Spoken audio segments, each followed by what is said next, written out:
आप सभी लोगों का सूजस ई बुलेटिन में 23 जुलाई का अंक अपन देख रहे हैं। राजस्थान सरकार के सूचना और जनसंपर्क विभाग के द्वारा जारी ऑफिशियल डॉक्यूमेंट है ये। तो देखो, आज की जो पहली न्यूज है उसमें प्रधानमंत्री मोदी जी ने घोषणा की है कि पेपर लीक मामलों में फास्ट ट्रैक अदालतों का गठन होगा। देखिए, जब से नीट का पेपर लीक हुआ है तब से इस चीज को लेके पूरे देश में प्रोटेस्ट चल रहे हैं और उसी प्रोटेस्ट का नतीजा है कि सरकार को ऐसा लगता है कि फास्ट ट्रैक कोर्ट बना दिए जाने चाहिए। अब सोचने वाली बात है कि फास्ट ट्रैक कोर्ट से होगा क्या? तो देखो, सामान्य मतलब अगर ऐसे कोर्ट में जाएंगे तो इतना डिले हो जाता है कि उस चीज से कि वो जो न्याय मिलना चाहिए उसमें बहुत ज्यादा समय लग जाता है और ये ऐसे मुद्दे बन जाते हैं जिसके पास अपने देश की जो न्यायिक व्यवस्था है उसके पास इतना समय नहीं है कि इन चीजों के लिए भी वो अलग से कर सके। तो सिर्फ पेपर लीक के मामलों को देखने के लिए ही फास्ट ट्रैक अदालत बना दी जाएगी जिससे पेपर लीक करने वालों को जल्द से जल्द सजा हो सके। तो फास्ट ट्रैक अदालतें स्थापित होगी, ऐसी बात बोली गई है। ये बात आपको ध्यान रखना है। पेपर लीक के दोषियों को जल्द से जल्द मिलेगा कठोर दंड, ऐसी बात प्रधानमंत्री जी ने बोली है। और फिर ये जो निर्णय लिया गया है इस निर्णय को सही बताया है मुख्यमंत्री भजनलाल शर्मा जी ने। ठीक है, चलिए, तो ये पहली न्यूज थी। दूसरी न्यूज में देखो, राजस्थान में सर्वाधिक लंबाई के नेशनल एक्सप्रेसवे बने हैं, ऐसी बात बोली गई है। 1192 किलोमीटर की लंबाई के एक्सप्रेसवे का निर्माण राजस्थान में हुआ है। केंद्रीय सड़क परिवहन एवं राज्य मंत्री नितिन गडकरी जी का आभार प्रकट किया है मुख्यमंत्री जी ने और ये बताया है कि पूरे देश में 10,389 किलोमीटर हाई स्पीड कॉरिडोर एवं ग्रीनफील्ड एक्सप्रेसवे को मंजूरी मिली है। तो मंजूरी कितने को मिली है? 10,389, जिसमें से 4,809 पूरे देश में बन चुके हैं और उन बने हुए में से राजस्थान में कितने हैं? 1,192, यानी लगभग कितना, 1/4 हिस्सा कहाँ बना है? राजस्थान में। तो राजस्थान में जो नेशनल एक्सप्रेसवे सबसे ज्यादा बने हैं तो वो कहाँ है? राजस्थान में। तो 1/4 नेशनल एक्सप्रेसवे राजस्थान से होकर गुजरते हैं, ऐसी बात बोली गई है। चलिए, आगे जो न्यूज है उसमें यह है कि इस न्यूज में संबल सखी यंग प्रोफेशनल से संवाद किया गया है। देखो, संबल सखी क्या है? तो राजस्थान सरकार ने विकसित राजस्थान 2047 के संकल्प को साकारित करने के लिए महिलाओं की मदद ली है जिससे सरकारी योजनाएं जो है वो आम जन तक पहुंच सके, आम जन तक सरकारी योजनाएं पहुंच सके। और ये पहुंचाने के लिए जिन महिलाओं का चयन किया गया है उन्हें कहा गया है संबल सखी। देखो, 3 माह पहले शुरू किया गया संबल सखी अभियान।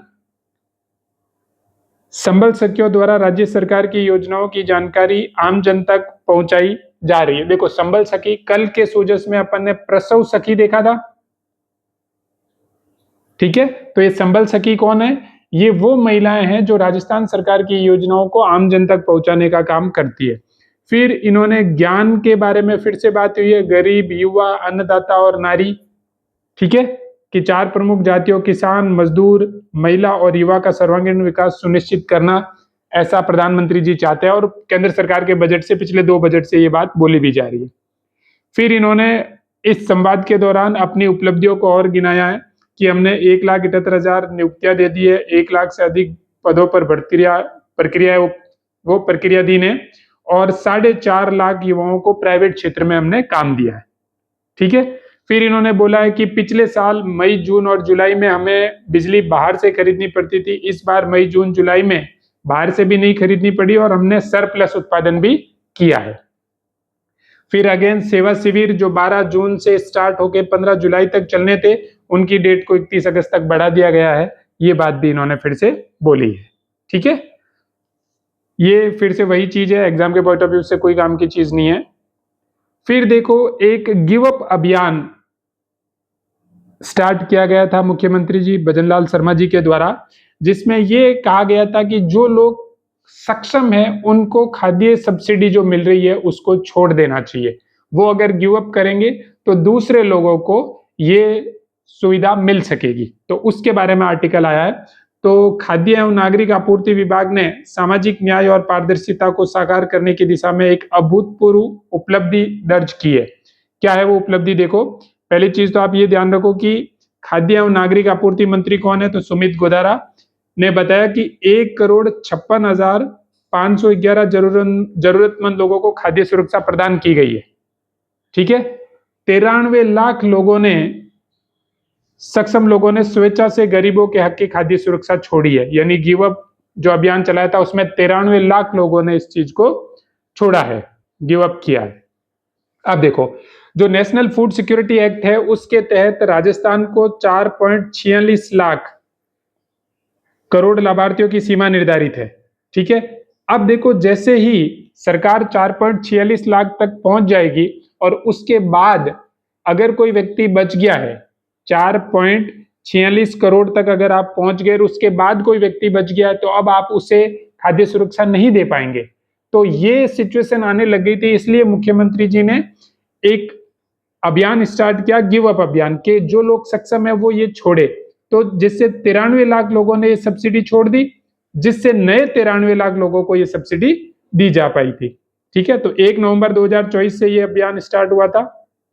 ठीक है, तो इतनी बातें आपको ध्यान रखनी है। 93,48,596 लोग थे टोटल जिन्होंने इस चीज को छोड़ा था।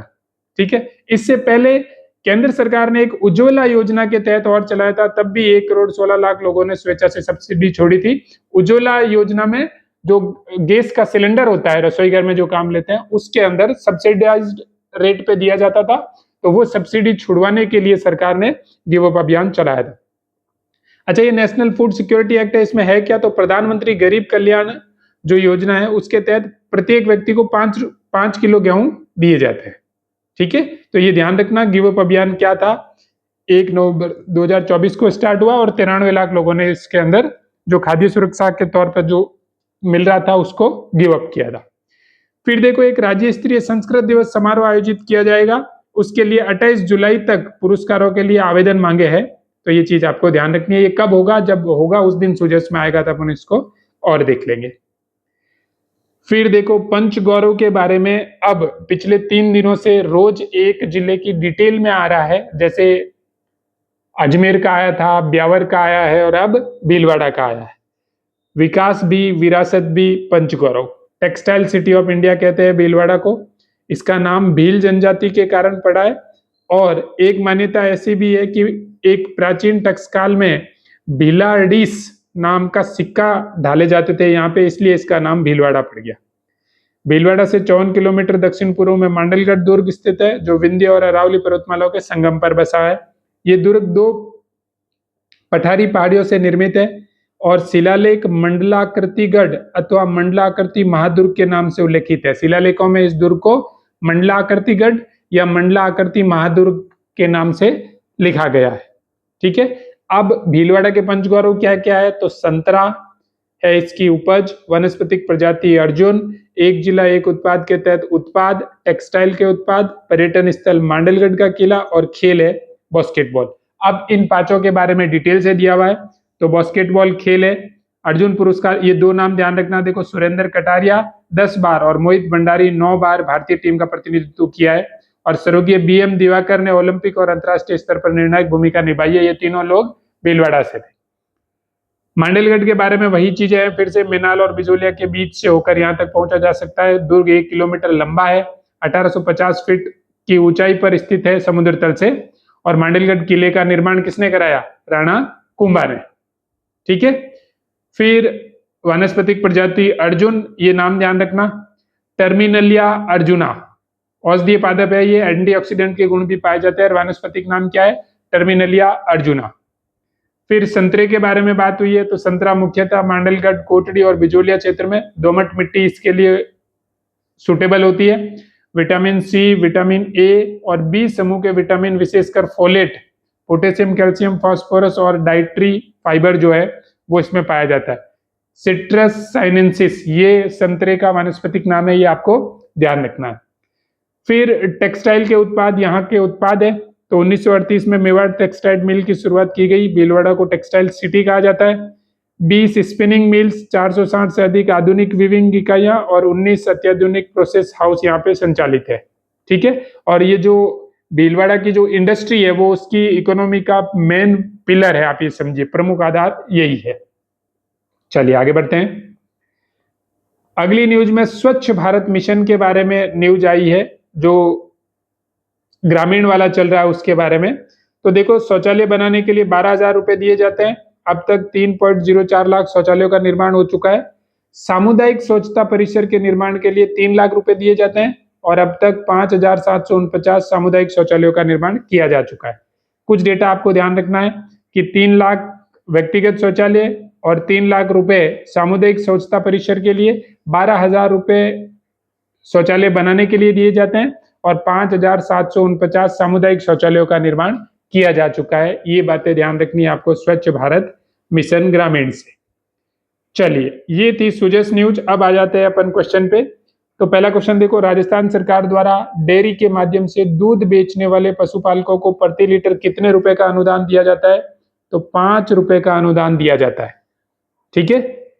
दूसरा क्वेश्चन है कि प्रदेश में international wedding and tourism conclave का आयोजन 19 जुलाई 2026 को कहां किया गया? तो ये जयपुर में किया गया। दिया कुमारी जी यहाँ मौजूद थे और उन्होंने बोला था कि जोधपुर या जैसलमेर ये कुछ चीजें जगह फेमस है वेडिंग के लिए, इनके अलावा बाकी जगहों पे भी राजस्थान में वेडिंग डेस्टिनेशन के बारे में के ऊपर काम किया जाना चाहिए। अगला क्वेश्चन है, राजस्थान सरकार के द्वारा गर्भवती महिलाओं को निःशुल्क सोनोग्राफी जैसी सेवाएं उपलब्ध करवाने के लिए कौन सी योजना शुरू की गई है? तो मां वाउचर योजना, ये शुरू की गई है निःशुल्क सोनोग्राफी के लिए।